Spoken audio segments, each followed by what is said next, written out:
ఇక మరోవైపు మరో మంత్రి పదవి కోసం బెర్తు ఖరారు చేసిండ్రు రాష్ట్ర ప్రభుత్వం. ముఖ్యమంత్రి అంటే ఆధ్వర్యంలో 18 మంత్రులకు అవకాశం ఉంటే ఇప్పటి వరకు 15 మంది ఉన్నారు. తర్వాత ఇప్పుడు ఒక మంత్రిని తీసుకుంటే 16 మంది అవుతారు. ఆ 16వ మంత్రే అజారుద్దీన్, మాజీ క్రికెటర్, భారత క్రికెట్ జట్టుకు సారథిగా అంటే కెప్టెన్గా వ్యవహరించినటువంటి అజారుద్దీన్ అయితే జూబ్లీ హిల్స్ ఎన్నికల్లో గతంలో పోటీ చేసిండు, ఓడిపోయిండు. 2023 ఎలక్షన్లో పోటీ చేసి ఓడిపోయిండు. కాకపోతే ఏంటంటే ఇప్పుడు మళ్ళీ ఆయనని బరిలో దించుతారనేటువంటి కూడా ప్రచారం కూడా జరిగింది. ఈ నేపథ్యంలో మొత్తం మీద అనూహ్యంగా మైనార్టీలకు ఎవరైతే ముస్లింలకు కనీసం ఒక్క మంత్రి పదవి కూడా లేదు, తర్వాత వాళ్ళకు ప్రాతినిధ్యమే లేదు, అక్కడ ఎమ్మెల్యేలు లేకుండా చేసినారు, తర్వాత ఇక్కడ మంత్రులు కూడా లేరు, ఎమ్మెల్సీలు కూడా లేరని చెప్పేసి ఆరోపణ చేస్తూ ఉంది బీఆర్ఎస్. దీంతో దానికి చెక్ పెట్టాలి. ఎందుకంటే జూబ్లీ హిల్స్లో ముస్లింల ఓట్లే 96,000 పైచిలకు ఓట్లు ముస్లింల ఓట్లే ఉంటాయి. దీంతో అక్కడ ఉన్నటువంటి ముస్లింలను ఒక రకంగా అంటే కాంగ్రెస్ వైపు మళ్లించుకునేందుకు ఒక అవకాశంగా భావిస్తూ ఉంది కాంగ్రెస్ పార్టీ. మరోవైపు అంటే అసలు యాక్చువల్గా ముస్లింలకు మంత్రి పదవే లేదు అనేటువంటి అపవాదును కూడా తీసేయాలని చెప్పేసి భావిస్తూ ఉందంట. అందులో భాగంగా మైనార్టీ సంక్షేమం తర్వాత ఇంకొక శాఖను కూడా కేటాయించేటువంటి అవకాశం ఉంది అజారుద్దీన్కి. కాబట్టి బెర్తు ఖరారు అయిపోయింది. రేపు ప్రమాణ స్వీకారం ఉంటుంది. అయితే ఎందుకు ఇప్పుడు తొందరగా చేయాల్సి వస్తుందంటే ఎప్పుడైనా కానీ, అందుకని ఒక ఫిలాసఫర్ చెప్తాడు, ఎప్పుడైనా కానీ ఏ ప్రభుత్వమైనా కానీ ప్రజల మీద ప్రేమతోని పనిచేయవు. దేంతో పనిచేస్తాయి? ప్రజల నుంచి తప్పనిసరి పరిస్థితులు క్రియేట్ అయినప్పుడు ఆ తప్పనిసరి పరిస్థితుల్లో ఆ పనిని చేసి పెడతాయి అని చెప్తాడు. అంటే తప్పనిసరి పరిస్థితి ఏం క్రియేట్ అయ్యింది? ఇక్కడ జూబ్లీ హిల్స్లో ముస్లింల ఓట్లు కీలకంగా ఉన్నాయి, తర్వాత బీసీల ఓట్లు అత్యంత కీలకంగా ఉన్నాయి. 2,20,000 పైచిలకు ఓట్లు బీసీల ఓట్లు ఉన్నాయి. అయితే మరి బీసీల ఓట్లుంటే ఏం చేయాలి? తర్వాత బీసీ ఉద్యమం, బీసీ చైతన్యం అంతా కూడా తెలంగాణ వ్యాప్తంగా గట్టిగా ఉవ్వెత్తున ఎగిసిపడతా ఉంది కదా. మరి ఎట్లా పరిస్థితి? వేరేటోళ్ళని పెడితే ఆగమైతట్టుందని చెప్పేసి ఆ నేపథ్యంలోనే అక్కడ నవీన్ యాదవ్కి అంటే ఒక బీసీ సామాజిక వర్గానికి చెందినటువంటి నవీన్ యాదవ్కి ఆ టికెట్ ఇచ్చింది కాంగ్రెస్ పార్టీ.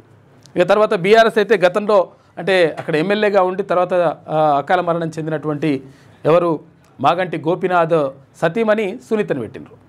తర్వాత భారతీయ జనతా పార్టీ నుంచి దీపక్ రెడ్డి, ఇట్లా ఏ పార్టీలు ఆ పార్టీలు చేసినా కానీ కాంగ్రెస్ పార్టీ ఇటువంటి నిర్ణయాలు ఎందుకు తీసుకుంటా ఉంది అంటే డెఫినెట్గా ప్రజలని తమ వైపు తిప్పుకునేందుకు కాంగ్రెస్ పార్టీ ప్రయత్నం చేస్తూ ఉంది.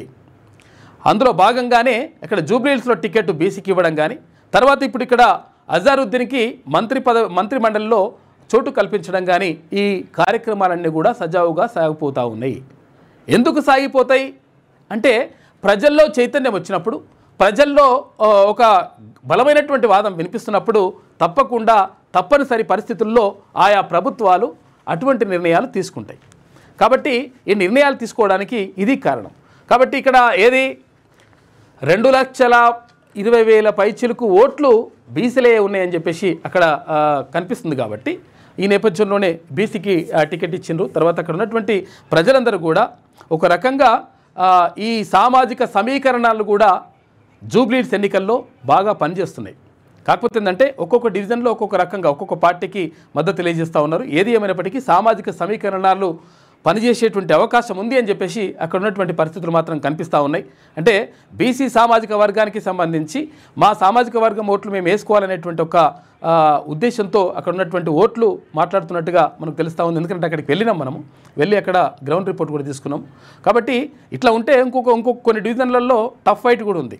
అంటే ఇక్కడ మాగంటి గోపీనాథ్కి సంబంధించి బీఆర్ఎస్ పార్టీకి సంబంధించి కానీ తర్వాత ఒక్కొక్క డివిజన్లో ఒక్కొక్క రకంగా పరిస్థితి ఉన్నాయి. కాబట్టి ఒక టఫ్ ఫైట్ మాత్రం జరుగుతూ ఉంది.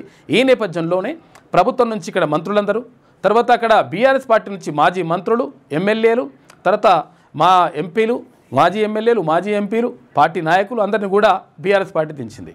ఈ యొక్క భారతీయ జనతా పార్టీ కేంద్ర మంత్రి కిషన్ రెడ్డి, తర్వాత బండి సంజయ్, తర్వాత మిగతా నేతలందరూ కూడా ఎమ్మెల్యేలు, ఎంపీలు వాళ్ళందరినీ కూడా ఒకేసారి అక్కడ జూబ్లీ హిల్స్ ఎన్నికల ప్రచారంలోకి దింపేసిండ్రు. అంటే హోరాహోరీగా సాగుతూ ఉంది. ఎందుకు ఇట్లా జూబ్లీ హిల్స్ని ప్రతిష్టాత్మకంగా తీసుకునే ఈ పార్టీలు అంటే జూబ్లీ హిల్స్ ఎన్నికలు ఒక రెఫరెండంగా అంటే భావిస్తూ ఉన్నారు, అంటే ప్రజలు భావిస్తూ ఉన్నారు, తర్వాత అందరూ కూడా చూస్తూ ఉన్నారు. అంటే నిజంగా ప్రభుత్వం మంచి చేస్తే ఇక్కడ కాంగ్రెస్ అభ్యర్థి గెలుస్తారని చెప్పేసి కాంగ్రెస్ పార్టీ భావిస్తూ ఉంది. అంటే ఒక రకంగా అట్లా జరుగుతూ ఉంది. తర్వాత లేదు ప్రభుత్వం మీద ఉన్నటువంటి వ్యతిరేకతను చూపించాలంటే జూబ్లీహిల్స్ ఎన్నికల్లో ఒకవేళ ఫలితాలు తారుమారు చేయాలి అంటే ఇక్కడ పాత అభ్యర్థి సతీమణైనటువంటి సునీతని గెలిపించాలని చెప్పేసి ఇక్కడ బీఆర్ఎస్ పార్టీ ప్రయత్నాలు చేస్తూ ఉంది.